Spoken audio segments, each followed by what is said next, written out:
Hungary is now officially the poorest country in the European Union, according to new data from Eurostat, marking a historic low for the nation within the EU bloc. In 2024, Hungary's actual individual consumption per capita, a key metric for household welfare, fell to just 72% of the EU average. This places it dead last among all 27 member states, falling behind Bulgaria and Estonia. What's striking is that Hungary's GDP per capita still sits at 77% of the EU average, a mid-tier ranking.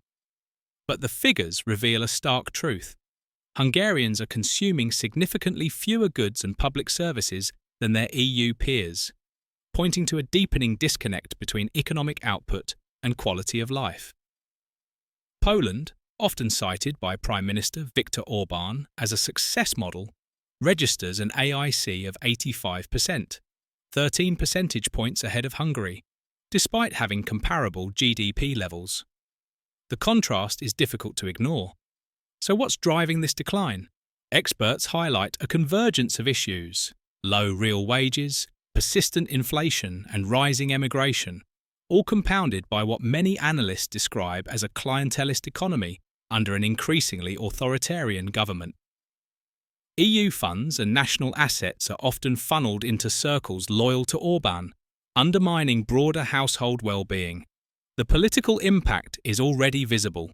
A Median poll from June shows the opposition TISA party, led by Péter Magyar, leading Orbán's Fidesz party by 15 percentage points, a dramatic shift in just 3 months. Among voters under 40, TISA's support climbs to 58%. This isn't just a domestic issue.